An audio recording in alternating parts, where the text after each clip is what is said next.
नमस्कार। आप सुन रहे हैं द बॉलीवुड रेडियो और मैं हूं आपके साथ अनूप आकाश वर्मा। दोस्तों, ये किस्सा नरगिस और राज कपूर का है। बात उन दिनों की है जब नरगिस और सुनील दत्त की प्रेम कहानी के किस्से हर जगह पढ़ने को मिलते थे। सुनील दत्त जब नरगिस से पहली बार मिले थे तो उनके मुंह से शब्द तक नहीं निकला था।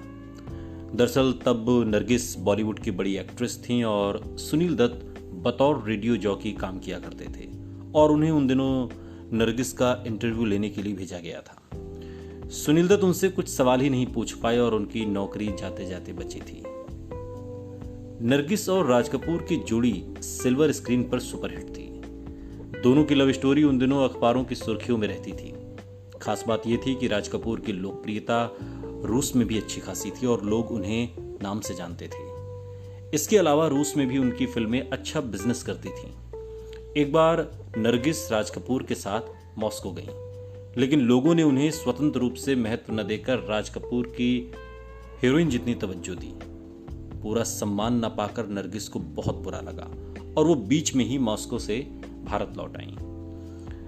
नरगिस राज कपूर के प्यार में इतनी पागल थीं कि उन्होंने शादी की सिफारिश महाराष्ट्र के तत्कालीन गृह मंत्री मोरारजी देसाई से भी की थी। राज कपूर परफेक्शन के लिए मशहूर थे और किसी फिल्म की शूटिंग के दौरान अगर कोई सीन उनको नहीं भाता था तो उसके कई रीटेक होते थे। हर मुमकिन कोशिश की जाती ताकि सीन राज कपूर के मन मुताबिक हो और ऐसा ही एक वाकया फिल्म आवारा की शूटिंग के दौरान हुआ।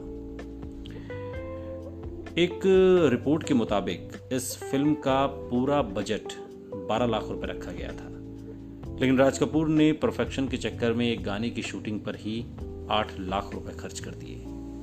बाद में फिल्म ओवर बजट हो गई और तब नरगिस राज कपूर की मदद के लिए आगे आईं और अपने गहने बेचकर उनकी मदद की। यहाँ तक कि फिल्में हिट करवाने के लिए उन्होंने बिकनी तक पहनी। बाद में दोनों के बीच कई चीज़ों को लेकर मनमुटाव शुरू हो गया। राज कपूर और नरगिस अक्सर पार्टीज में भी साथ साथ जाते थे।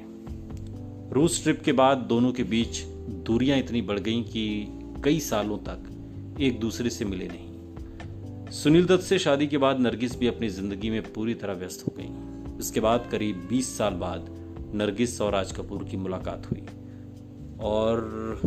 मुलाकात हुई ऋषि कपूर की सगाई के बाद, जब ग्रैंड रिसेप्शन रखा गया था जिसमें नरगिस भी शरीक हुई। सुनते रहिए द बॉलीवुड रेडियो, सुनता है सारा इंडिया।